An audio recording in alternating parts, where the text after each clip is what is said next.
More needs to be done. That's it for now. We'll have more at 10. News Talk Weather. Thanks to Des Kelly Interiors, where quality costs less on carpets, wood flooring, beds and mattresses. Surprise yourself at deskelly.ie. Clear but cold tonight. There will be some frost in many areas. Lows of 0 to -4 degrees. And now you're up to date on News Talk. I'm Andy Cole and you're listening to Off the Ball on News Talk 106 108. You're very welcome back to Off the Ball. It's still Liverpool 3, Manchester City 0 at Anfield. Richie, what's the crack? What's happening? Yeah, it's 3-0 Liverpool. They've been forced into a change. We mentioned just before the news, Mo Salah drifted towards the sideline. Looked to be complaining of his groin. Has been substituted with Jorginho Wijnaldum coming on in place of the 39-goal Egyptian. City themselves making a change with Ilkay Gundogan, who you thought had just come on. He's been so anonymous during the course of the first half. He's gone off for the former Liverpool forward Raheem Sterling. I'm sure he's getting a lovely warm reception from the Anfield crowd this evening. 56 minutes played at Anfield, still 3-0 Liverpool. Meanwhile, at the Camp Nou, as we mentioned, Barcelona had been leading 1-0. We mentioned that Roma might be happy to come away with a 1-0. It's now Barcelona 3, Roma 0. It's amazing, a quick turnaround. Another own goal on 56 minutes for Costas Manolas, adding to Daniele De Rossi, turning into his own net on 38. And Gerard Piqué has gotten Barca's third just 3 minutes after that own goal. So Barca, much like Liverpool, are cruising. You would suspect, though, that Barcelona will find it far easier from here on in than Liverpool will over the course of the next 2 hours of football. Scottish Premiership, there is one game tonight as well. Celtic looking to go a full 12 points clear of Aberdeen at the top. Not going to plan so far for them, at least anyway. A couple of bookings, but no goals at Parkhead. Celtic 0, Dundee 0 is the latest score there. And the Masters Part 3 well underway at the Augusta National. And if you have money on Tommy Fleetwood, as somebody does to my right, you better look elsewhere for betting on some value over the course of the next couple of days, because he's leading the par 3 on 5 under par. Second place at the moment, Adam Hadwin of Canada on 4 under, along with, get this, the evergreen Tom Watson and Jack Nicklaus. Good man. Wouldn't it be great if they could finish off this and go into the leads and possibly take the old par 3? But Jack's up there, as is Watson as well. So good times for the old stagers on the par 3 at the moment. Yeah, well, let's see how Tommy Fleetwood goes anyway. Good man, Rich. It's time for the football show. The Football Show on Off the Ball. Brought to you by the BoyleSports app. Cash out and in-play betting available in the App Store and Google Play Store. I'm prepared to do anything I can to play for my country again. Do it then. What about your start to the game? It wasn't bad, was it? Why should an honest answer be a mistake? How can a modern day manager not have a mobile phone? Why should he? Welcome to the football show this evening. It's still Liverpool 3, Manchester City 0. It's been just a pulsating game. We've got Richard Dunne coming up shortly for us. We've got Kenny Cunningham later on in the show as well. Richard McCormack's in studio with me here as well. Rich, well, Kev, what more can we say about this game? I don't know. I mean, City are on top now. City have started to push on, big time. Started to try and force the issue a little bit. A couple of changes. Raheem Sterling's come on for Man City, and of course we spoke about before, Mo Salah has actually gone off, so that's a big blow with Jorginho Wijnaldum coming on in place of him. So couple of changes for both sides, but I just think in general Liverpool just got to see this spell through, I think. Yeah, they do. If they do, I think a 3-0 lead will be ideal to take to the Etihad. As leaky as we kind of profess Liverpool's defence being over the course of the season as well, one of the players we haven't touched upon so far tonight, it's because we haven't really needed to touch upon him, and it's somebody who's eased into a slightly less than front role for Liverpool over the past couple of weeks. Loris Karius. Yeah, I know. He's become we haven't spoken about him in terms of any danger for Liverpool because he's done okay. Yeah. Like, granted, not much has been asked of him tonight, but he has offered a surety and goal that Liverpool perhaps haven't had towards the start of the season. Well, the thing is, we've got one or two Liverpool fans in the office. I wouldn't want to disclose the names, but you'd love to give it away. They've been delighted with Karius over the last couple of months, haven't they? Absolutely delighted with the way that he's playing. He's, I think as well. I think the calmness that he's brought as well. At first he looked a little bit erratic when he first went to Liverpool, a little bit nervy at times. Now, just given he's had a good run of games, he's just settled himself down quite nicely. How much of that would be Van Dijk's influence? It's a great shout. I think it is. I think he's actually calmed Lovren down as well, or whoever's played alongside him. I think he's a great influence on Andy Robertson as well. He's a talker. Van Dijk seems to be. He's a talker, and there was a ball played over the top early on in this match, where City were trying to push on early on in the game. Ball went over the top of Van Dijk, and what he did, he just he sprinted to the ball, so he made up the ground quickly, and then he almost had a second or two just to calm himself down. Took a touch, laid it back to Karius, and you could just see Anfield, you could almost sense Anfield just calm down off the back of it. It was one of those where it was, well, that's what he brings to the side. That's what he does. That's what he can bring to them, and that is why Liverpool, or for all that maybe there was talk of him early on in the season when he'd gone there, or when he just signed, I should have said, in January, that he wasn't necessarily living up to the price tag. There's a definite calmness and a definite stability to Liverpool when Van Dijk's playing. Yeah, who'd have thought we'd have seen that coming from a Liverpool defence given the start of the season that they did have. But 53106, we want to get in contact over the course of tonight's football show as well, and at Off the Ball is where you'll find us on twitter.com. But of course today, from a footballing standpoint, away from tonight's games at both Anfield and the Camp Nou, sad news dominating today, and that being the passing of one Ray Wilkins. My mum, she has a go at us if we play bad. And what sort of things does she say to you, though? She just say we play bad, and she quicken yourself up. And what do you say to her? Do you take any notice of that? Just a bit, yeah, not too much. Sagers is coming and gets there. It rolls for Ray Wilkins. Oh, beautifully done. Butcher, back with Wilkins. Absolutely magnificent from Ray Wilkins. Wilkins in the end. And the chip was perfection.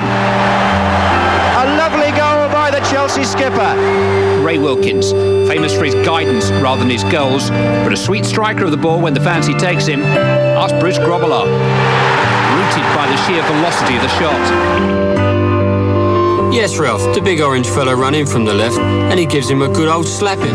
Alongside me then is Ray Wilkins, and certainly memories revived for you as well today, Ray, of those marvellous matches you played in the Milan derbies. Yes, no question about it. Good afternoon, everybody. And Alverston's made a run from the back, and Wilkins has trailed one, and that's absolutely magnificent.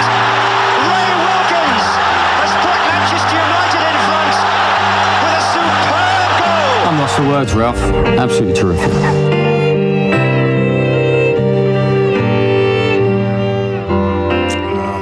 Who can forget the tango ads as well, Rich? It's sad news today, isn't it? Showed how much of a sense of humour and how much he was willing to play with his own image. Like, he was still, I'm trying to think, he was definitely still a player when those tango ads started. Certainly, QPR, I think, yeah, probably. If he wasn't, he certainly would have been managing at the time, or certainly looking to stay in the management game at that stage, wouldn't he? But there's no sense of, like, if you were to see a manager in the Premier League, a Mark Hughes, Paul Lambert, somebody, one of those level of clubs, as you know, to put a similarity to where QPR were in the Premier League at the time, you wouldn't find them playing with their image or going out and advertising stuff or having a bit of fun with it. Like, what? It wasn't Ray Wilkins. I think it was Tony who was in the ad. So he was playing up to a bit of a persona. There was a bit of humour to him, very much so. In that clip, when we hear Peter Brackley introducing with the Milan derby, it's like, oh, Ray, this surely will remind you of your time at AC Milan during the Milan derbies that you would have played in. And he goes, yes, Peter, and Crystal Palace. And then he moves on very quickly. He's a man of great timing. But like, just one of these really, really, really well thought of people across the world of football. Obviously the tributes pouring in across the day. Peter Shilton saying he's devastated. He loved football. He was a connoisseur of the game, very articulate and leader on and off the pitch. He was a great lad, was Ray. He mixed with the fans and loved having a laugh. He never called me Terry, says Terry Butcher. He always called me Big Stuff, and he called everyone else Geezer. His energy and brightness would light up any room. He's just one of these people that was just exceptionally well thought of, no matter where he went. And he went plenty of places. We saw today, and this doesn't happen with everybody who once played for AC Milan, but Franco Baresi, before a Milan derby tonight, laid out a wreath of flowers and held up a jersey with Wilkins number 8 at the San Siro before tonight's 0-0 draw with Inter. Such is the esteem that Ray Wilkins, just 61 years of age now, was held before his passing today. So very, very sad news. A great coach by all accounts as well, given the work he did with Chelsea, given the longevity and the different managers that he worked with at Chelsea and the influence he had. One of these coaches that I'm hearing a lot of today, Nigel Quasi, who was at QPR and was a young player when he would have been there.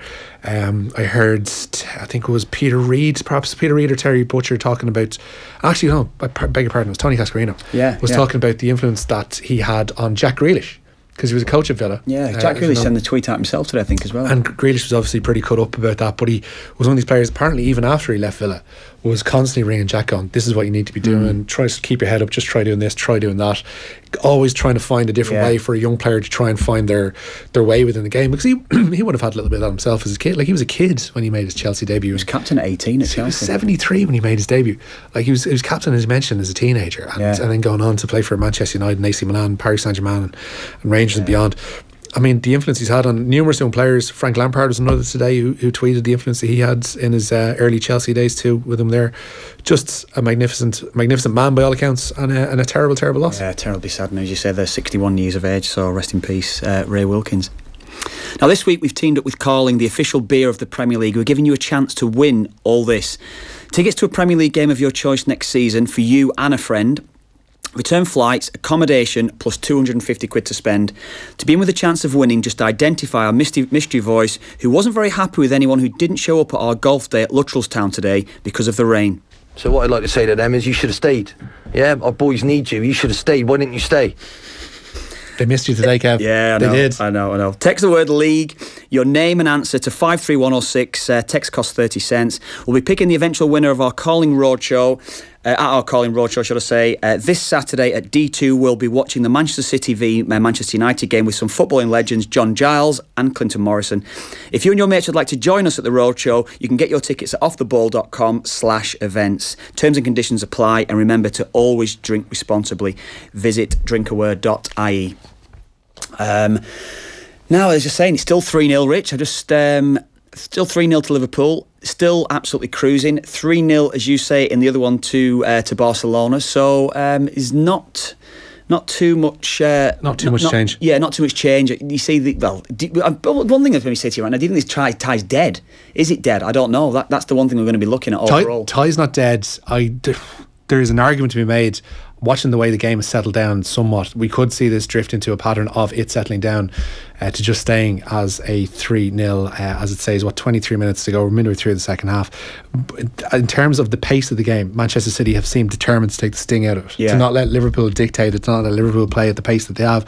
But allied to that, Liverpool aren't going to be able to do that because Mo Salah is off the pitch, and he's somebody who definitely dictated how quickly Liverpool played, how quickly he wanted the ball played to him, and how easily he's able to nip around defenders. I think as well, the one thing that has been impressive, even when they've been under a little bit of pressure, as we've seen, the first 20 minutes or so of this second half, even when they've been under pressure, it's the calmness that they've shown as a back four, the midfield in front of them as well. Bit of a disciplined performance. You don't necessarily associate with them. We haven't seen it in some of the bigger games when sides have actually gone against them and attacked against them. So we may see a little bit of, we may have seen a little bit of maturing from Jurgen Klopp's side this evening, because they certainly have been comfortable when City have been going at them. Yeah, there's 73 minutes played at the Camp Nou, and there is Barcelona 3, Roma 0. As you mentioned, a couple of own goals. Daniele De Rossi, cursed by me earlier on in the evening with that opening goal for Barcelona tonight as well. Costas Manolas with the second on goal, putting Barca firmly in charge, and then the third added not long after that by Gerard Piqué, the centre half, as we see City just over the bar. We mentioned the bus issue before tonight's game, the Manchester City bus coming under attack. One of the texters we've had on to us tonight as well, 53106, if you want to get in contact, saying, sorry lads, but you're pussyfooting around how violent and dangerous the Liverpool fans were tonight. The one person it's completely unfair on is the Manchester City bus driver. Exactly right. I would agree with you there, texter. Well, to be fair, I haven't necessarily seen the footage yet. I haven't seen the footage, so I don't think there's exact footage of a knock around. There's a picture of a broken window, which we can't dispute, and obviously the smoky scenes heading down the Anfield Road. Dominic Solanke's getting ready to come on for Liverpool tonight. But BT Sports and Des Kelly caught up with both managers before tonight's game and asked them about the bus scenario. The first manager that Des spoke to was Liverpool's Jurgen Klopp. I really don't understand. There was a lot of talks about that before. We tried everything to avoid a situation like that. So when I came here, we had to take another way as well. So and then you thought, okay, that's already, because obviously last time it didn't work too well. So when we came through, it was obviously very positive, but we didn't know when we were in the bus that that happened before, because the City was in front of us. So, but yes. For Liverpool FC, I have to say sorry about that. It's exactly the opposite of what we wanted, and but I don't know more. I didn't see any pictures or whatever. But very apologies to Manchester City and the players and the staff. Everybody's okay. I want to say thank you to Jurgen for his words. Apologize. I know it's I didn't expect that. We didn't expect that. So after what happened last season in Dortmund, so I didn't expect yesterday in the press conference that people asked me about that. I thought the police can know that. Fortunately, it didn't happen. Nothing happened for the players, for our healthy. I know that it's not Liverpool. I know the history of the club is much bigger than this 4 or 5 or 10. I don't know, say guys. Hopefully, it doesn't happen again. Yeah, Liverpool have also issued a formal apology to Manchester City in the wake of those scenes in and around Anfield this evening as well. And has been onto us saying amazing performance by their fans in the streets seem to be pretty much ignored on radio and TV. Not so, Enda. You just heard Des Kelly on TV and BT Sports speaking to both managers about the situation. We've spoken about it at length here in the show as well. So keep your texts and tweets coming. 53106 on the text. You can tweet us at Off The Ball. As you say, not pleasant scenes. Manchester City having to arrange another mode of transport to get them out of Anfield tonight. And it's something that you say, Kev, has surely on some level, if not completely, has rattled them. Yeah, definitely, without a doubt. As you said there, Dominic Solanke just coming in for Roberto Firmino. But yeah, it has. I think it has rattled them, and it's only now in the second half that we're probably seeing a more accomplished performance here from Man City. They looked a little bit erratic as soon as Mo Salah scored the first goal. Chance again here for Liverpool. Chance for Sadio Mane. Good play by Dominic Solanke, actually just pulling the ball back from him. But yeah, it's only now where they've actually, and that's largely down to you getting in at half time. Guardiola's obviously noticed a few problems that they've been having across the pitch, and he's just settled them down a little bit, so they are able to move the ball, but not really been able to, for all the dominance they've had in this second half, they've not really been able to create any chances and open up Liverpool. The game's suffered somewhat of a slow puncture in the sense that Solanke, as you mentioned, has come on there for Firmino. Salah's been forced off with what looks like a groin injury and replaced by Jorginho Wijnaldum, with Alex Oxlade-Chamberlain, I suppose, in a more advanced role on the right hand side in place of Salah, with Wijnaldum in midfield. As we mentioned, Manchester City looking to slow down the pace of the game, not necessarily letting Liverpool dictate it. So it seems as if we're in this drift with 18 minutes to go of heading towards the buffers with a 3-0 advantage for Liverpool, and Manchester City looking to take what they can at the Etihad. And you know, we've said it before, Liverpool do look a little bit more composed, a little bit more self-assured at the back without the ball. And you know, for all that we'll associate Jurgen Klopp's sides, and we know when you're watching Liverpool over the course of or since Jurgen Klopp's taken over, is we've heard the high press, ganging press, however you want to say it, but Liverpool, I feel as though at times it looks erratic, and when they do concede, it's almost there's a panic that sets in. I feel as though within them. This second half hasn't been a panic. They've been quite content to allow City to have the ball, get the shape, get reorganised, disciplined, and then when any crosses come in or any little through balls gone in beyond Liverpool's defence, there's been a little calmness about them. That's been the most impressive thing, I feel, with this Liverpool performance in the second half more than anything. Yes, the first half they score the 3 goals. It's breathtaking to watch. It's outstanding from an attacking point of view.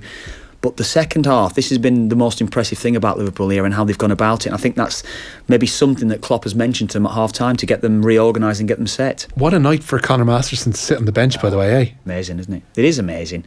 And you know, he's certainly one that we've heard the name, we've heard him mentioned, we've heard how he's progressing there at Liverpool, young Conor.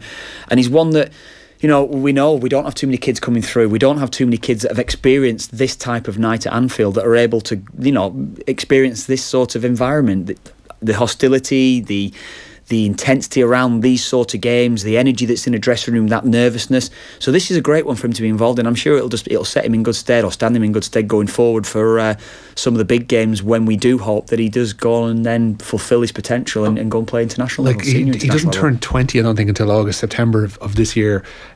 Still a teenager, obviously an under-19 international for Ireland. He's captain of the under-18s for Liverpool. But just everything about tonight, when you take into account that we knew yesterday that Liverpool were pretty light in centre half. Joel Matip ruled out for the rest of the season. We see a chance there for Gabriel Jesus. He flicks one with his heel, just wide after being set up by Raheem Sterling. Still 3-0 to Liverpool. You know, it's quite clear from yesterday that he's going to be included in the squad as Masterson. Today he gets confirmation of it. He travels on the team bus into Anfield in those streets, flanked by Liverpool supporters, 4 or 5 deep on each pathway, the red smoke billowing around the bus. He goes into Anfield, he experiences that noise, and the team first comes out to warm up. He's part of that warm up. He's part of the warm up just before the game. He goes in and is part of the team coming out while the Champions League anthem is playing. He's sitting there. All of that, he won't see game action tonight, But all of that feeds into the experience of a player and will make him feel about 10 feet tall tomorrow. Yeah, definitely. Well, it is. And getting back to the point is, it's even you think back to, if I think back to myself when you're a young lad and you're starting to progress into the game, and you're starting to be part of big game. Certainly the environment that you're in as well. I think it dictates maybe your mentality. I think going forward as well. For him to be part of this game tonight. And again, you mentioned there, certainly he's played at under 19 level. We're looking for him to go and progress. But this will be a big one for him. As you say there, from a confidence point of view, when he goes back down with his under 23 side, I think he's playing regularly with England, with Liverpool under 23s. When he goes back down with them, spring in his step, yes. Confidence boost for him, yes. But also the mentality. That is the one thing, the mentality that he has actually experienced a big night like this. And again, I just think it stands him in good stead going forward for the rest of his career. I think it'd be a great one for him. The thing about young players, we see so often, young players fail to make the breakthrough because managers are under pressure. They need to get results. The last thing you want to do in a high pressure situation is throw 17, 18, 19 year old kid to the lions. I'm not saying this is going to happen tonight, but just in general, there's another strain of thought that you've always heard it in the entertainment world. If you want to make somebody think of somebody as a leading man or a leading woman in a movie, then the only way to do that is to cast them as a leading man or a leading woman. And similarly, if you want to make somebody think of a player, if a player's good enough, clearly he's good enough to be a Liverpool player in an extended capacity. Obviously he's in a huge squad of 60 odd, but to make him think himself as a Liverpool player, get them involved in nights like this, and they'll go out and they'll exude more confidence, and they'll have a bit more composure about them, because they'll have not necessarily dealt with, but they'll have seen everything that goes with a night like this, and have taken it all in their stride. Yeah, most definitely. It certainly will be. This is going to be an interesting game, I think, though, Rich. How I mentioned the post-match, I'm sure the talk will be of the bus before the game, yes. But the lead up to next Tuesday now, what is Guardiola? I think the one thing that I've certainly thought before the game tonight is, if Man City went and blew Liverpool away and won 3-0, that's game done. I don't think it's over. Even now, even at the stage of right now, the game I don't feel is over. I do think that City have got enough about them to go and hurt Liverpool at the Etihad. It's the mentality maybe of the managers going forward for this week, and the players, of course, as well. What's the messages that the two coaches are giving the players? What they're working on the training ground? Is Klopp going to maybe set his side up defensively? I certainly don't think he will. I think he'll probably set up his side to say, "Well, tell you what, we're going to get a goal. We're going to go and get a goal tonight, and we're going to put this tie to bed one way or another. Now we have to go on attack, because we have not got the maybe players capable of setting up tonight, or setting up to go and contain a side. They don't seem capable of doing that. So I think we'll probably see a similar sort of first half as we've seen tonight from Jurgen Klopp's men. It just depends on, if City were to score and they were to get themselves in front there, what do Liverpool do defensively? Do we see the sort of performance that we've seen from City in the first half, where once they conceded the first goal they capitulated? Or do we see a more disciplined Liverpool like we've seen in this second half? Do we see a side that are maybe able to sustain attacks, able to sustain a side coming at them? This is the one thing that we're actually going to be having to look at, I think, across the course this week, leading into that game next week at the Etihad. Second legs on Tuesday. Yeah, obviously they have the shorter turnaround than the teams that played last night, but on top of that, it's not a case as if either side can rest players in their league match this weekend. Small games on Saturday. As I've mentioned there, we're going to be in D2 watching the Manchester derby, where Manchester City could win the league. Richie, you'll be there as well, won't you? I will. I'll be drawing the name from the tombola. Will you be alongside there? Is Nathan there with you as well? No, I'll be solamente. Oh, good man. Yeah. Brilliant. So me, John and Clinton. Brilliant. Couldn't get a better trio. There's a trio that's going to head into the batter after this, isn't it? I was going to say something else there, but yeah, you couldn't get a better trio. Yeah, well, you can, and it's called curry chips and rice. No, but yeah, it's going to be a great night there. But we've got the Manchester derby, where City could win the league. And then you've got, on lunchtime, which we're going to have live on Saturdays Off the Ball, by the way. We've got a live game on Saturdays Off the Ball. Yeah. It is Everton and Liverpool at Goodison. Yeah, I think it's Nathan and Alan Stubbs, I think, a bit there for that one. There's a school of thought that says Liverpool may, given the fact that they have this lead and they will want to try and do everything they can to protect it at the Etihad in 6 days' time, might actually not necessarily play a second team, but might rest the likes of Firmino, the likes of Sadio Mane for that game. Salah obviously its teams, I would imagine, is not going to be a factor at Goodison, whereas Manchester City can win the league against Manchester United. They're not going to rest anybody. No, I know. Well, particularly after this result tonight as well, they've got to put that one to bed, haven't they? They have to put it behind them. But they've got to just literally go and say, "I'll tell you what, let's go and target. Let's just go and win the league." Great tackle there from Andy Robertson again. What a challenge that was from him, under pressure from Raheem Sterling, and then the composure to pick out Mane just gone a little mazy. That was like reminiscent of Italia 90. Do you remember when Claudio Caniggia was going on that run and he's beating a few plays and he gets tackled and he gets hit in the first one against Cameroon in the first game? He goes beyond the next one, gets Benjamin clattered Massing again, beats him up, and then he goes for the third challenge and he just gets absolutely launched to the side. It was Kevin De Bruyne actually that gets booked for the challenge on Sadio Mane. Yeah, De Bruyne, there's nothing malicious really in this. He just kind of he runs to try and cut off Mane's flight, let's say, and stands his ground. Mane checks him and heads over arse over tit, and Kevin De Bruyne picks up a booking for his troubles. But yeah, it's still with 10 minutes to go. There haven't been the amount of chances we've had in the first half. As I mentioned, the sting taken out of this game long ago, but it is still Liverpool 3, Manchester City 0, 9.5 minutes to go. Meanwhile, there has been a further goal, a fourth goal at the Camp Nou, and it's Roma who've gotten it. It's Edin Dzeko who's brought them back into the game with 10 minutes to play, but they're into the final 3 or 4 minutes there. So for Dzeko to get a goal, bring it back to the Olympico in a week's time, not bad. Yeah, we'll see it. We do actually have Richard Dunne on the line. Richard, how are you keeping? How are you, Kev? You okay? Yeah, very good, mate. I know you probably wouldn't have seen too much of this game tonight, Rich, but it's been absolutely outstanding. Liverpool first half, just everything that you probably expect of them when they go about things. And City haven't looked the best defensively. Laporte, actually, we've spoken about something that I maybe just wanted to ask you about. I know you actually did play certain games, certainly when you were starting out, you played at right back at times, but Laporte's gone to left back tonight, Rich, and he hasn't looked comfortable, and Salah exploited that in the first half. He exploited that big vulnerability there for City tonight.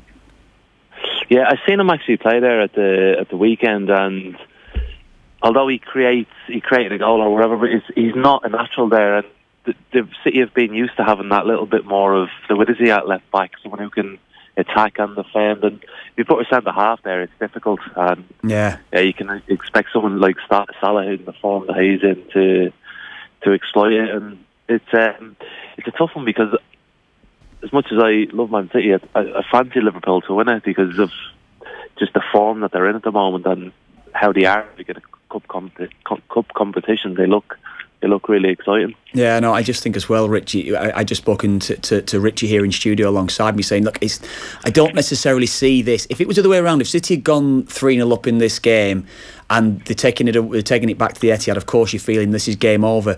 Liverpool winning 3-0, there is still a part of me that thinks, I don't think this game is actually dead, because City, the way that they play, the way that they have gone about things, could actually hurt Liverpool next week at the Etihad, and they still actually do have a chance to actually go and get that goal, and then they could actually go and hurt Liverpool badly throughout that match. Could have Sergio Aguero back as well, which is another variable in there too. Yeah, totally. I mean, I don't know what you thought. So I mean, you have obviously got a slight inside track there with Guardiola, but Guardiola, Rich, I don't imagine he would change the way that he's actually going to approach that game anyway.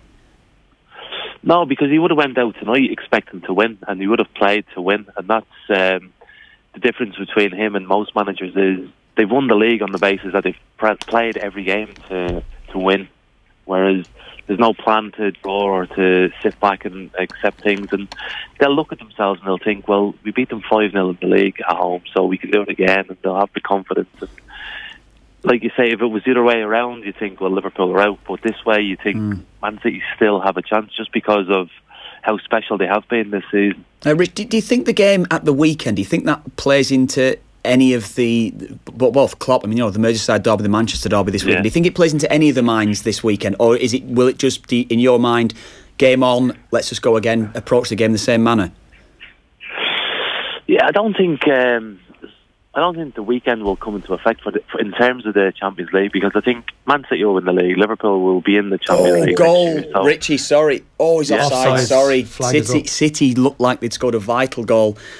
Jesus, it was. Good break down the left-hand side from Sané, and he's just pulled it back. I think he actually went for goal, but... well for Silva. Sané's run on the left-hand side is just, it seems, ahead of Lovren, who's holding the line. I don't know if that's what he's given the... he has given it for Sané offside at the far side. Jesus actually with a follow-up. So, yeah, sorry, Rich, sorry for interrupting you there. But it's no goal anyway, still Liverpool 3-0.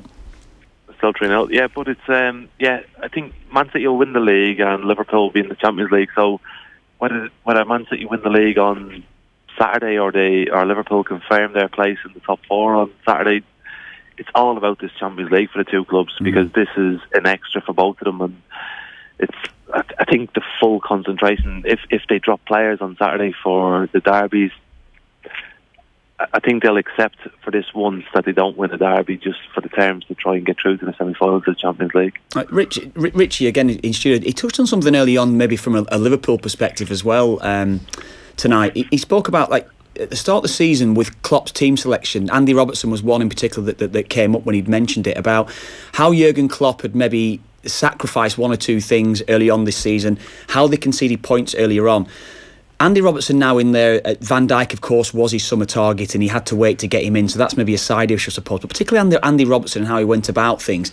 Do you feel that with that and not playing Andy Robertson and playing Alberto Moreno, that is one thing that maybe Liverpool fans can look at and think, I tell you what, if we'd have actually played Robertson, if we'd have played one or two other players in the position, we would have actually been a lot closer to City in the Premier League now this season? Yeah. You think that's fair to say, no? It is fair to say. I think Robertson obviously had a really good season at Hull, but they got relegated. And it's very difficult to go from Hull to a big club like Liverpool and accept it really quickly and perform and everything like that. So I think he took the pressure off him a little bit, gave Moreno another chance. And obviously we know what Moreno has done over the last couple of seasons at Liverpool. He's never been good enough. Robertson has now proved it, and he's sort of sacrificed success over development of the team, I think, and they'll see the best of it next season. And he knows that he's got a long-term plan. He wants the club to build, and everyone wants to win the league in their first or second year and stuff. But I think as a team, they've actually developed more this year than they would have if they had just thrown him in straight at the start, because they could have lost him straight away. The aforementioned Alberto Moreno, Rich, has just come on for Alex Oxlade-Chamberlain there as well in the past few minutes. So there's still plenty of time for Liverpool to capitulate over the course of the next 3.5 minutes plus stoppages. I know you had more of an eye on last night's game in Turin, Juventus taking on Real Madrid, and it's Real Madrid who are firmly in control following their victory last night. Talk to us a little bit about the performance of Cristiano Ronaldo. He just keeps doing it. 33 years of age now at this stage. He has changed his position and his style of play more times than any forward of his calibre that I can think of. He started off as a tricky winger, he turned into something of a playmaker, someone who drifted off the line, and now he's a centre forward who affects the game in the same way that, you know, a Gary Lineker or an Ian Rush would have done back in their pomp, in that he operates in and around the box, scores a plethora of goals, and is a huge difference maker for the side. No more so with that bicycle kick last night. Yeah, the goal itself was incredible, and I was looking at pictures today of him in the exact same position on the Monday night at training, doing the exact same thing, and you just think, well, that's practice makes perfect, I suppose. But for someone, and this, I don't know Ronaldo or anything like that, but in terms of what you expect of his ego, I think it took him a little bit of time to accept his new role. And at the start of the season, he didn't see so many goals, certainly in the league. But as the season has gone on, he's accepted it a little bit more. He's got himself in the right positions, and he's obviously an unbelievable footballer, and he's ingenious in terms of his technique. So once he accepted it, it was just a matter of time before he started banging them in. And like Real Madrid have been over the last few years, they come to the fore at the important times, and with the likes of Ramos, Modric, Kroos, himself, Marcelo, even last night scoring goals. They're experienced players who've won this competition a lot of times, so they're looking like they're just hitting the right form at the right time. I just want to go. I'll just talk you through a few stats. So first player to score 10 consecutive Champions League games, 39th goal in all competitions this season, the most of any in the Big Five. For all that we're talking about, Richie mentioned there, he wasn't necessarily in the greatest of form at the start of the season. 22 goals in the quarter-finals of the Champions League. Now, for all that there was that suggestion 4 or 5 years ago, he didn't produce in big games. You know, now 14 goals this season in the Champions League. It's unbelievable. But I do have to actually ask you, Rich, about this over a kick as well. The lads are giving me stick here. You're not letting this go, are you? Well, I'm not, because, Rich, there was a suggestion early on that Cristiano Ronaldo actually, as he went up to hit that overhead kick, he actually went to put it back across Gigi Buffon and actually meant to put it in the bottom corner. I don't know, Rich, if you can give us any sort of insight into someone that's doing an overhead kick. I don't recall you scoring one or two yourself, Rich, in your time, but someone that goes for an overhead kick, what do they actually go to just hit the target, or they do, and maybe look to get a decent contact on it, or do they actually have the mindset of actually going to place it beyond the goalkeeper and have it all in the one? No, it's a once in a million shot. It's always a once in a million shot. You can't do anything about it. The the technique, I presume, because I've never tried it, I would dare to, involves connecting with the ball and trying to get it on target. Yeah. And the fact that you can get it on target will instantly surprise the goalkeeper. Yeah. Anyway, that's the technique in itself. I was trying to make the argument. The technique in itself is actually the connection. It's the element of surprise, because there's no way the keeper knows which side it's going to go. Yeah. So you can't exactly, guess. Because the kicker doesn't know where it's going. Yeah, I know. So he kicks it, has no idea. He just wants to connect with the ball, and that's what it is. But then, I spoke just a minute ago about the picture in the newspaper today of him practicing it last night. Yeah. Makes me think, well, is it planned? Is it something that they were working on? Well, you just can't imagine that. And certainly to be able to pull it off on a big night, like you say, Kev, does he score in the big games and all that stuff? Well, quarter-final of the Champions League away at Juventus, and you just do that as if it's second nature to him is amazing. I think you're spot on what you're saying there. I think you can actually say that you've planned it. Yes, I don't deny that. The technique, the goal, it's just simply sensational. I'm not denying any of that. But to suggest that he actually meant to put it where he put it, that's just ridiculous. Honestly, it is. Adrian Barry's talking absolute nonsense anyway, but we'll go back to that. Richie, go on. I know, thanks very much for your time this evening. I really appreciate it. Thanks, mate. Nice one, Kev. Thank you. Cheers, Richie. Thanks very much. Cheers. We're back after this. Football on Off the Ball. Brought to you by the BoyleSports app. Cash out and in-play betting available in the App Store and Google Play Store.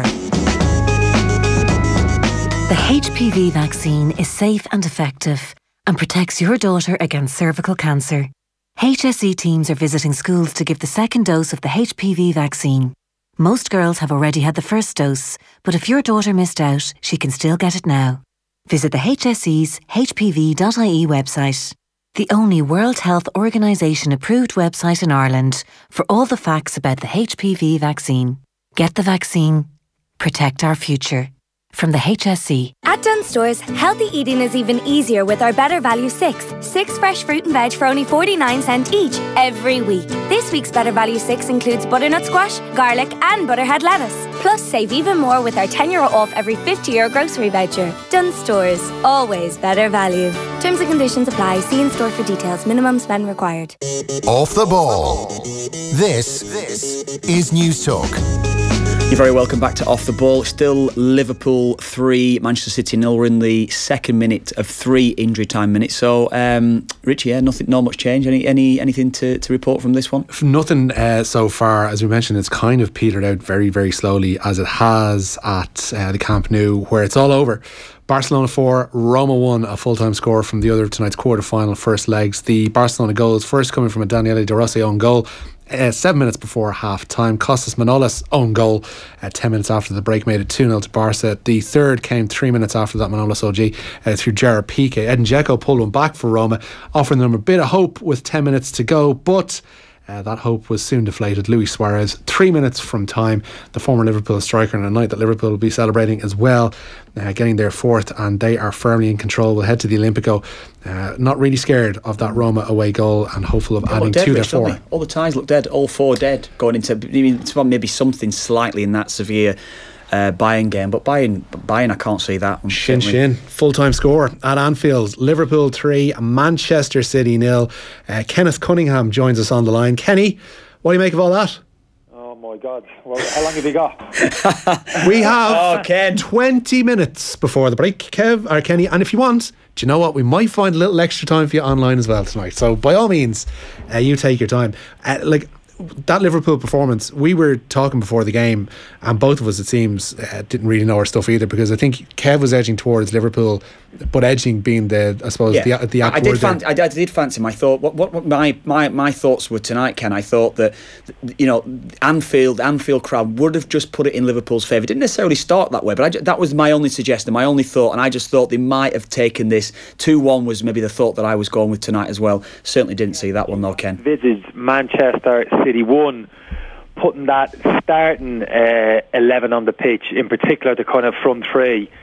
And secondly, in terms of how they actually changed their shape, Manchester City, for that 4-3-3 shape, that V shape in midfield, Ferrandino at the base, Silva and De Bruyne, they've been wrecking teams all season. Even at the weekend, Manchester City, first 45 minutes, people saying it's the best football we've seen, possession-based football. In terms of their patterns of play, 1-2 touch football, De Bruyne and De Silva influencing the game, and those like little gullies on the inside. I mean, if you'd have told me he was going to deviate away from that going into this game tonight, I just wouldn't have. I couldn't have believed you. And to go in with he flipped it in midfield. He went to a triangle. He dropped De Bruyne in alongside Fernandinho as a pair and played Silva as a 10. And then obviously pulled out Sterling and threw in Gundogan, who looked out of sorts, kind of in a half-cocked wide right position. I couldn't believe what I was seeing. After we'd heard the rhetoric, look, we won't change for anybody. We have our way of playing.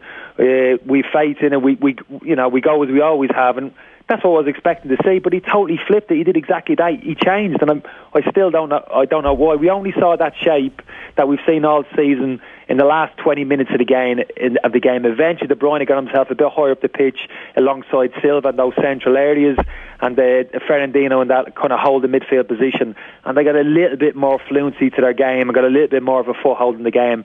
But I'd love somebody to ask Guardiola the question after the game: why, in terms of, did you change in terms of personnel, but more fundamentally, why did you change the shape of the team, which has served you so well and got you whatever it is, 12, 16 point lead at this stage of the season? What was your most important game of the season? Kenny, Pep before the game, especially in his press conference yesterday, as you alluded to there, he said that they will approach the game to win it. Do you think that he was more cautious? He did. Yeah, obviously, but was he more cautious than you anticipated? And why do you think that was? I don't even think was being cautious, Kev. I mean, Sterling's kind of his energy, that kind of dynamism. Look, it wasn't just that. I'm not saying they lost the game because he changed shape. They looked a little bit one pace. They looked a bit leggy, lethargic. Looked a bit out of sorts almost. But the fundamental changes that he made in that central area of the pitch, I'll be scratching my head from now till Kingdom Come as to why he actually did it. Because I think he cut the legs off his own team to an extent, and I don't even think that was a good Liverpool performance. Don't get me wrong; they were clinical. They took their opportunities well.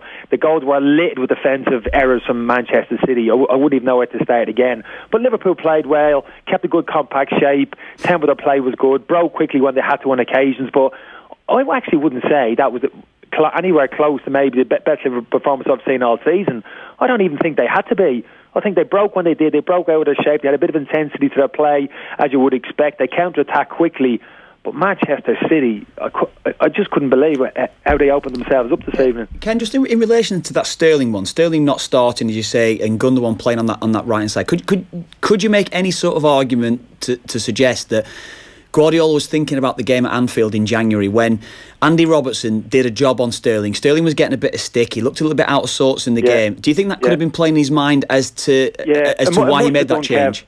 It must have done. He's had a difficult time there. The crowd, the atmosphere, got on his back, and it looks as if at time it has affected him a little bit. But off the back of the season, Sterling, he's almost got better and better as the season's gone on, Kev. I would have thought this was the opportunity for Guardiola to really show his confidence in his player and his belief, and actually give him the jersey tonight. I think his performances have warranted, and actually say to him, go and put the suit out to bed now tonight. Go and give the type of performance you have been given week in, week out, and show Liverpool supporters and the kind of the viewers in general how good a player you've become at kind of this football club. And you talk about, if people say, well, he's trying to be more defensive minded, putting Gundogan out there it didn't lock the game down on that side of the pitch. He struggled to deal with the runs of Robertson. He hasn't got the legs. He hasn't got the pace of Stern to get up and down the pitch. He's not comfortable in a wide right area and 1v1 attacking the fullback. He does okay on the inside, Kev. You saw a lot of that early on, the first 10 minutes. You mentioned Liverpool didn't start exactly great.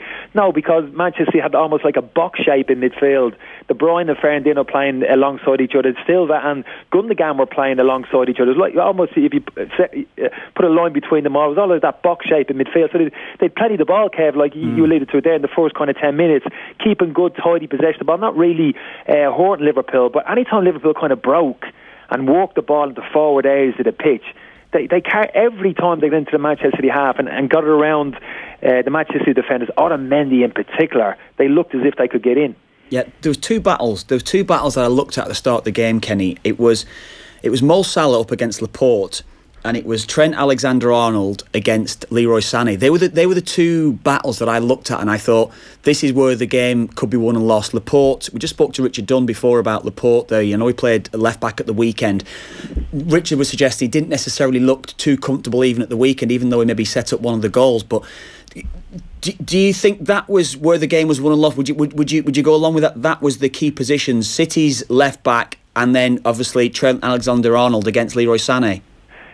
I wouldn't actually, Kev. I know the point that you were saying. I didn't think he looked overly comfortable there, and Salah had a bit of joy against him, as he's had against most players in that area of the pitch. Trent Alexander, absolutely excellent. More so the defensive side of his game, Kev, because at times he's been cut out a little bit this season, which is understandable as a young player. I think given what happened at the weekend, though, Ken, what happened at the weekend against Wilfried Zaha, because he struggled against Zaha to contain him at the weekend as well. That's what I'm saying. But then I'm saying that's what I'm talking about in terms of Klopp showing that confidence in the players. So no, you're my first choice.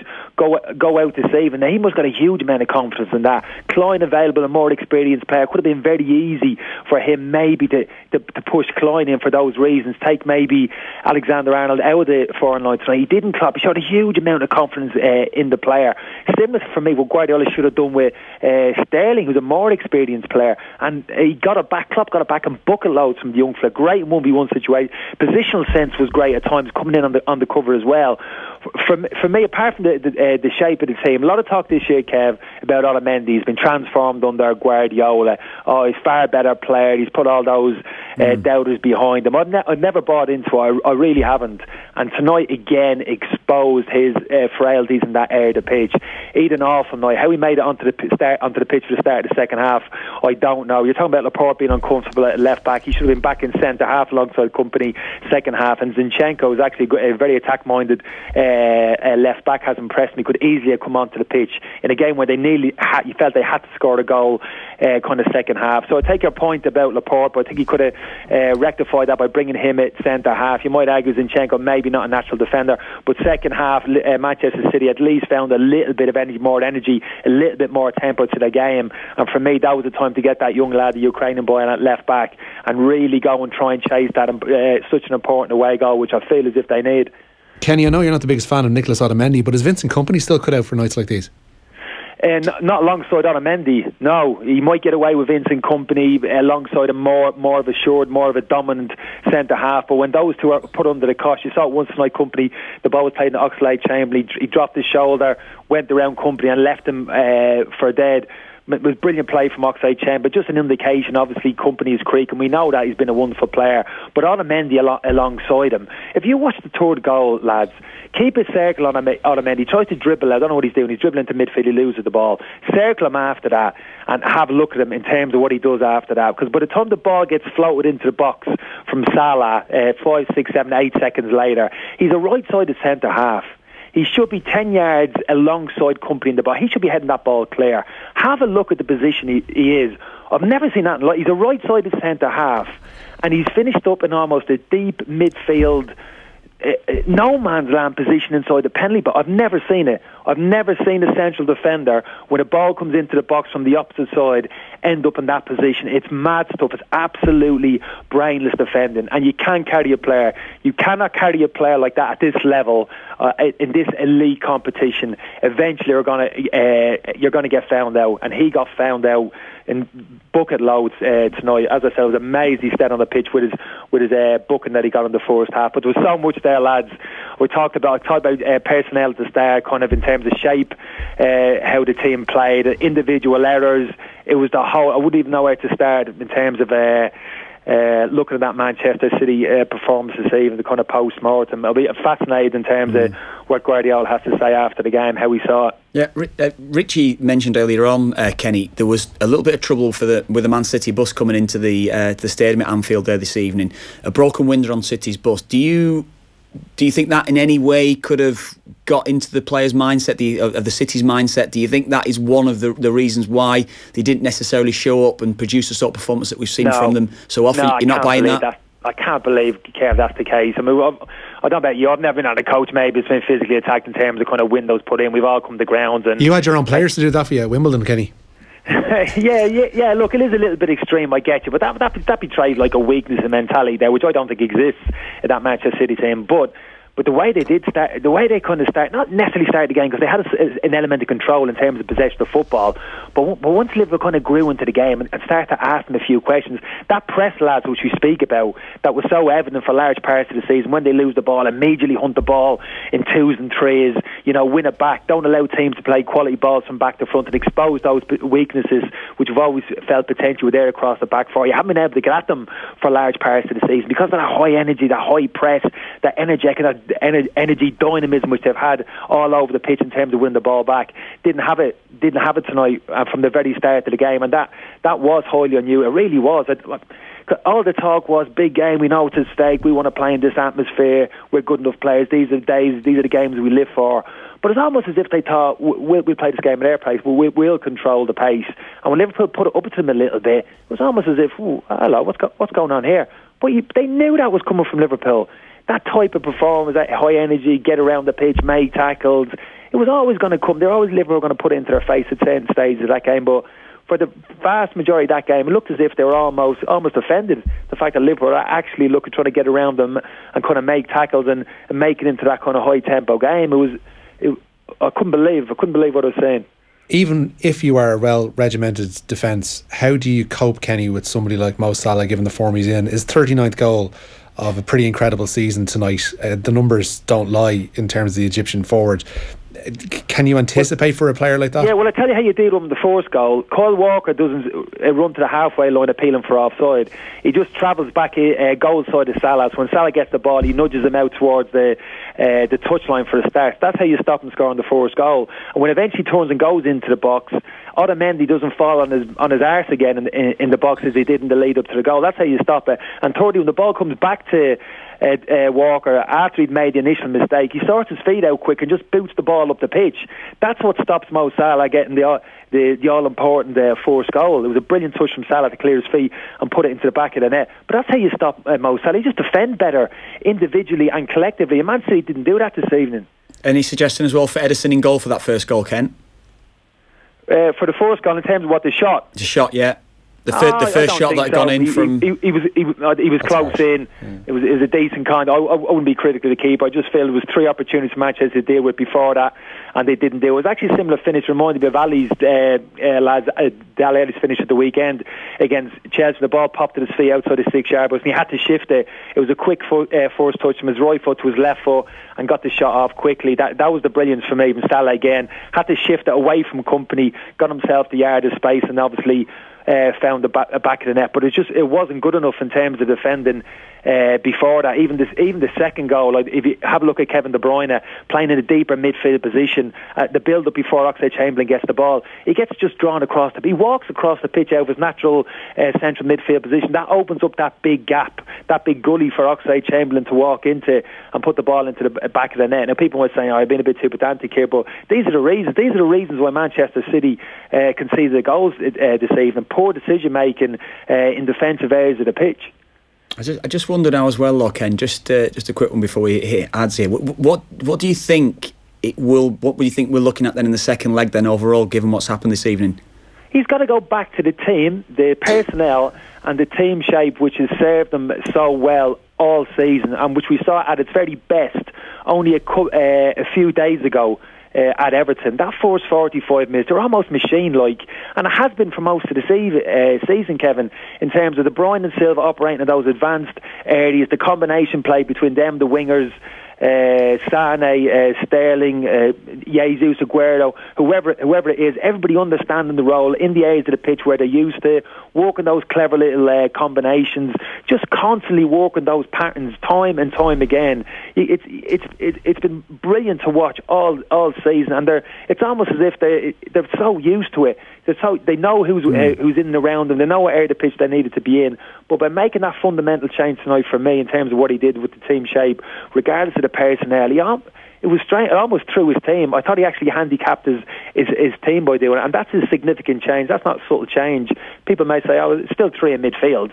Still the same three in midfield. Well, what's the difference? There is a difference when you go from that kind of V shape to quite that triangle shape in midfield. It is kind of significant in and out possession of the ball, and City really didn't get to grips with it. Because just go back to basics, Kev. Go back to the system and the personnel, which has served them so well and got them to this point of the season, won them so many plaudits, and rightly so, for the majority of the season, and that'll give them a small chance, at the very least a fighting chance, going into the second leg. If you're watching online, we do actually have bonus Kenny, Richie. We've got bonus Kenny. Oh, extra Kenny. Yeah, so Kenny, after the show finishes tonight, we'll be on the live stream for an extra 10 minutes with Kenny Cunningham joining us, but we'll be back after this ad. Off the ball on News Talk. Claire Byrne here. This year, the Irish Kidney Association celebrates its 40th anniversary. Please support its volunteers now during Organ Donor Awareness Week. Ask your family and friends about their organ donation wishes and remind them of yours. For organ donor cards, free text the word donor to 50050. Thank you. It gets better when you bring great together, like Air's superfast fibre broadband plus powerful 4G mobile. Sign up today and get free Air Sport and BT Sport, and a free Samsung smartphone. All for just €40 a month for the first 12 months. For more great combinations, call 1-800-500-300, go in store or search Air 40. Air, let's make possible. New customers only, €96 a month thereafter, 24-month contract, subject to availability. User experience may vary. For full details, fair usage and terms, see air.ie. Off the ball. This is News Talk. That's all we've got time for this evening. OTBAM is live tomorrow morning from 7:45 on Facebook, YouTube and Periscope. Owen and Jer will be marking day one of the Masters at Augusta. Tomorrow night we have John Giles, we'll do Rugby 2, and there'll be commentary royalty with us. Clive Tilsley will be on the show live. Early tonight we asked you to identify this mystery voice. So what I'd like to say to them is you should have stayed. Yeah, our boys need you. You should have stayed. Why didn't you stay? That is, of course, Ian Holloway. And congratulations to Sean Pollard from County Wicklow, who'll be in with a chance of winning a pair of tickets to the Premier League game of his choice for next season, along with return flights, accommodation and €250 to spend. It's all in thanks with Carling, the official beer of the Premier League. Tom Dunne is up next. And again, for all those watching on the streams on Facebook, Periscope, Twitter or YouTube, myself and Kenny are going to hang around for an extra 10 minutes with some reaction to that massive result for Liverpool. We'll be getting started in the next minute or so. So for all you radio listeners, that's it for tonight. We'll talk to you tomorrow. Good luck.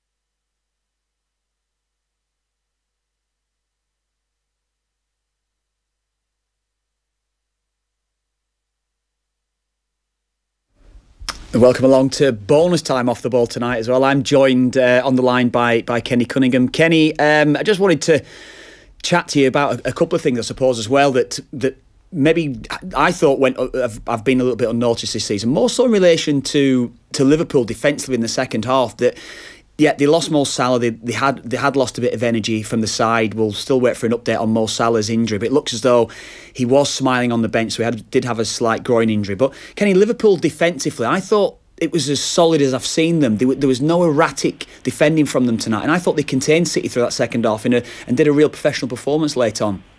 Yeah, the shape of the team looked good, Kev. You're right. They got Penn back, which they would have expected. They're not necessarily a possession-based team, Liverpool, as we know. But you're right, the kind of accusations against Liverpool in the season, when they did get penned in around the edge of the box, eventually somebody would make a mistake, you would get through. It was a little bit brittle, that defensive line. Kevin can't get away from the fact Van Dijk coming in at centre half is clearly improved at the defensive line. His individual qualities, I think, as a defender, but just in terms of a bit of personality, a bit of leadership, vocal communication, that type of thing, which we both know is so important, that certainly has helped. And even Lovren tonight, I thought was solid, was rock solid, which hasn't always been the case for him all season. Trent Alexander, we've spoken about already, was outstanding in the right back position. And that midfield three, Kevin, kept a good shape. Henderson, for me, I know he's kind of little bit Marmite with some football support, even Liverpool supporters, but he's disciplined, Kev. He sits there in front of the back forward, he gets around the pitch, he makes his tackles, he screens the ball, he generally makes good decisions in that area of the pitch. And if something will give maybe Manchester City's boys a little bit of hope, is the fact it looks, am I right in saying he's going to miss the second leg with that yellow card he got this evening? Do you think that makes a difference? That make a big difference? Well, I don't know about big difference, but it could be significant, Kev. I know we have a difference of opinion in terms of Emre Can. Even if he's available, for me, I don't think Can's the answer in that holding midfield position. I'd be leaning towards James Milner in that area of the pitch with his kind of experience, just to kind of sit there and give the Liverpool team that real defensive platform. Just don't get ahead of the ball. Just sit in there, screen balls in front of the two centre halves. You know, make your tackles when you have to, but just remain calm and just make good decisions in that area of the pitch. Milner, with his experience, is probably the best place to do that. But I've seen Can go in there, Kev. You've probably seen him play there as well. I know I haven't been convinced of him. I don't see that natural defensive mindset in Can. I don't see a real willingness, desire, enthusiasm to go and do that kind of ugly side of the game, Kev, in terms of tracking those third man runs, making those 10-15 yard dynamic runs across the pitch and back. You know, that the ugly stuff, which, you know, those Fernandinos, they do it naturally. Henderson's, they enjoy it. You can tell that's their part of the game. That's where they kind of make their living. Can, for me, is a slightly different type of player. Always wants to get up the pitch, and I can understand why, because I think he affects the game in the last third. Can shoot off either foot. He's a good head of the ball, attacking, crosses into the box, and he's tidy enough on the ball. But when you're asking him to sit in that defensive midfield area and give him that sound defensive footing, he's not the one for me personally. So I'll be interested to see which way Klopp kind of flips for the game next week. There's no chance, Kenny, that you'll be seeing Mo Salah for the Merseyside derby come Saturday? Surely not. I mean, even if that's only precautionary in terms of coming off, even if he just felt the inkling of a bit of tightness in the it was a groin, was it? It looked like they said groin inner thigh was the informed words from outside. I mean, Kev know, like, I mean, even a small bit of tightness in there. I mean, you could even argue, even if he hadn't been injured tonight, there was an argument even for not playing him in that game. So I'd be amazed if we saw him at the weekend, particularly as he's got a couple of options there. Slanky came on this evening and looked good energy levels when he came on the pitch. But so no reason whatsoever to take the risk by playing Salah at the weekend. I really wouldn't expect to see him now. Well, how does the Manchester City sides alternate? Kev mentioned earlier on that they need to actually immediately bounce back from this, setting aside the fact that they could win the league on Saturday against Manchester United. They need to get back in a positive mind frame after tonight's game. Manchester United just happens to be their next game, with the 6 days just separating these two games, these two legs of the quarter final. Like Pep Guardiola, you don't think is going to alter much, because he needs to get a good result from these sets of players. Well, if he doesn't alter anything, they're out. It's as simple as that. No, but I mean for Saturday. Oh, for Saturday. Well, I'm talking about in terms of the team that was on the pitch this evening. Well, for me, you spoke about what's got to change. For me, the midfield three and front three pick themselves for the game, say next week. So in some respects, for me, at centre half, Otamendi can't play next week against Liverpool, because Liverpool have plenty more counter-attacking opportunities at the Etihad, and they'll get picked off again. Liverpool will score for me if Otamendi plays. So for me, he doesn't play. So for me, you get your central defensive partners who's going to start against Liverpool next week, and you put them together and give them 90 minutes. For me, there's a fair argument now for John Stones coming in. A very impressive start to the season, picked up a few injuries. So for me, I'd be looking at Stones alongside Company for the game against Liverpool next week, even potentially Laporte coming in and playing alongside Stones. They haven't had a huge amount of game time, lads. So if not, go and play him. I'd actually give them to Laporte. I'd be tempted to give Laporte and Stones 90 minutes against Everton at the weekend, with a view to actually playing them both in the game against Liverpool 3 or 4 days later.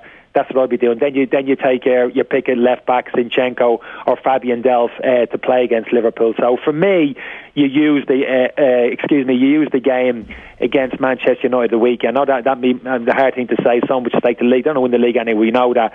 We know they don't want Manchester United going there and winning the game. But even still, the focus, the priority has to be this Liverpool game next week. And for me, you've got to use this now. You've got to use this Manchester United game to kind of fine-tune the team and those kind of pairings that we're talking about, so that they're ready for that game against Liverpool. And that means putting your first choice central defenders on the pitch against Manchester United. They're at least going to play against Liverpool the following week. Kenny, I've just seen the footage in front of me from the third Liverpool goal, the Sadio Mane goal, the one that you mentioned there, Nicolas Otamendi going into midfield, and then he seemed to just want to get himself attracted to the ball, ran himself out of position, got really close to Vincent Kompany, all over the place from that goal. So yeah. But Kev, you say get attracted to the ball. He's 10 yards away from the ball. He's 10, 15 yards away from the ball. But it's more his mindset though. His mindset is like he wants to have an influence, doesn't he? He's just all over the place in that 5 or 6 seconds when giving the ball away, before Mane scores, he just loses his head. He doesn't get his composure back quick enough. Absolutely, Kev. But this is what you can't have a player like that in your team. At key moments, a 2-0 Manchester City is still very much in this tie, and he's an experienced player. You can't have it's inexcusable for a player his experience. You cannot have moments like that when you just go totally blank and start herding around like a headless chicken. That's just unacceptable at this level of football in a team like Manchester City, which what's at stake. It just can't happen, but it's happened too many times before. It's been bubbling beneath the surface. He hasn't got exposed because of the quality, how well the teams be playing in front of him. But Liverpool put the squeeze on him tonight, and it wasn't as if they dominated and absolutely penned Manchester City in. But any time they got a good quality ball around him, and even apart from the goals, Kev, he was 1v1s. It was all or nothing with him, going to ground, the usual stuff, 2 feet, looking to make a last-ditch tackle. If he doesn't make the tackle, he's on his backside, he's out of the game.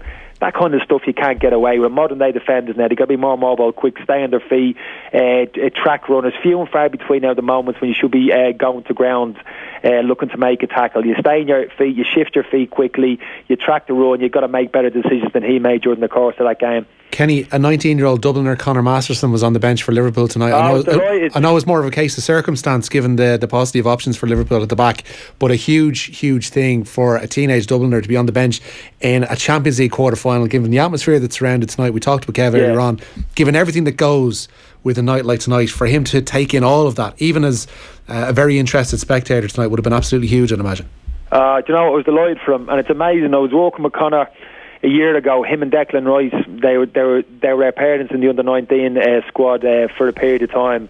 It's absolutely phenomenal to see the steps, particularly Declan obviously made. He's established him as a regular in the West Ham team, and Conor tonight, just been in that environment, didn't get on the pitch tonight, but the fact obviously that Klopp had the confidence and had the belief in him, even to put him on the bench. I know they had injuries, they were a little bit struggling for personnel in terms of numbers, but the fact that he even threw him on there on the bench, just in terms of Conor's confidence, and just having to experience that kind of environment, even for a short period of time, it'll do wonders for his kind of development as a player. And he's got great ability, Conor. He's a real footballing centre half.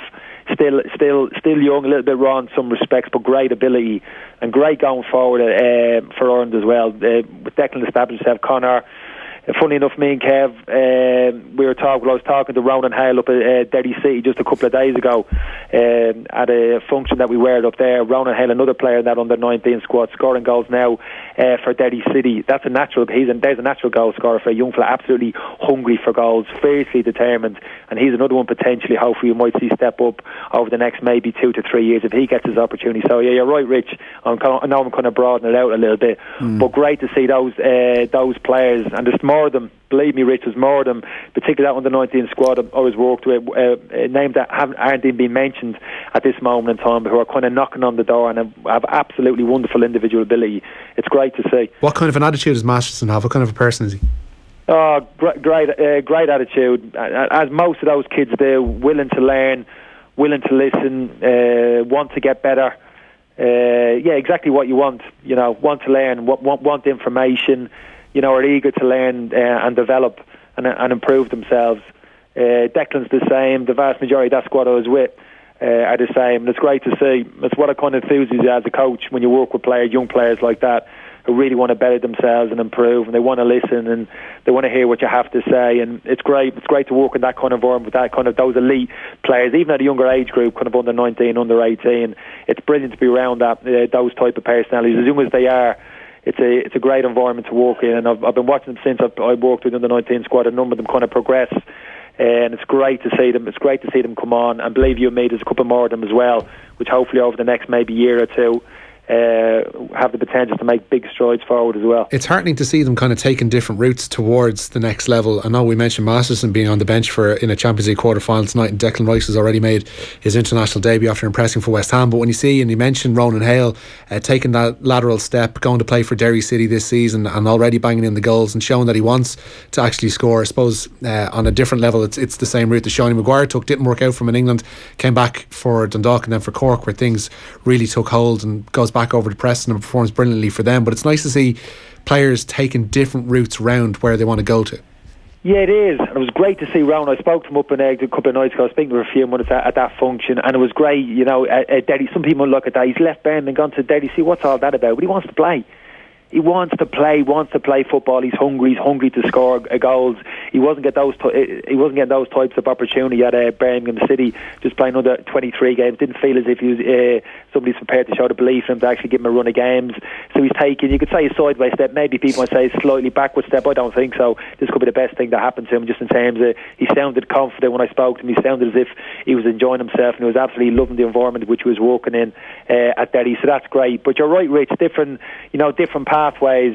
Tyreek Wilson's another player Kev will be very much aware of, I'm sure, working in the Manchester City Academy. He's another player under the radar, very talented left back. Conor Rowan, I saw, he's for a period of time now, he's been playing down in Portsmouth. Jake Doyle-Hayes, I mentioned, is another player's name people probably haven't heard of, playing under 23 football at Aston Villa. Wonderfully talented central midfield player. The type of player I feel as if it'd be absolute travesty if he doesn't make the breakthrough. So the number of these players scattered around, and you're right, Rich, taking different avenues. I just hope people show a bit of confidence, a bit of belief in them, and give them the opportunity. You know, wherever that is, inside the football club, under 23 level, on loan, wherever it is. I just hope they force their way through. I'm sure they will. It won't be through lack of determination. I know that on behalf of these players, because they're fiercely determined to establish themselves at club and international level. Yeah, let's hope that's the case. Ken, I just heard you mentioning Derry. Richie and I have not got a chance to talk about that Derry trip that we had in the last few days. Oh, yeah, we'll leave that. No. Kenny Extra Time is here for a reason. Kenny, that's a show in itself. We leave it. Kenny, just tell us, what happened to this young man to my right? What happened? His foot. We saw the pictures of him on crutches. He's in here today nursing it. He's got his shoes off under the desk, which is why, if you're wondering, I'm kind of sounding nasally today because I'm trying to hold my nose. Why and how did Mr. Kilban come across this injury? Kenny. You know he's done, Rich. I'll try and keep this short. You know, he's done a Jack Wilshere. Basically, what he's done. I know he may not look physically like a Jack Wilshere, but he has. Do you know the criticism, Jack Wilshere, why he used to pick up so many injuries? Go on. Do you know what the criticism was? He's too good. His technique is too good. His close control is that good that he invites tackles. People think they could pinch the ball off him, but his ball manipulation is that good. Invariably, Wilshere, he'd nick the ball away, get away from people, but invariably suffer that crunch and tackle which would come from an opposition defender. That's exactly what happened to Kev. Yeah, do you know what I blame? Seriously, Wilshere mesmeric close control. Oh God, I can't. Do you know what it was? This old boys network is disgusting. It was Noel King that sent me short with a pass. Noel King, actually, I blame Noel King. He sent me short with a pass. I just overstretched for the ball, and I get done anyway. It was your own fault, basically. Yeah, it was my fault. A little bit like that, anyway. Kenny, thank you very much for this evening. I really appreciate you staying with us, well, because that is all now for OTB Extra Time stream this evening. Thanks to Kenny for taking the call. The OTB AM lads will be back tomorrow morning from 7:45. We're back on tomorrow evening with John Giles, Clyde Tilsley, and plenty more.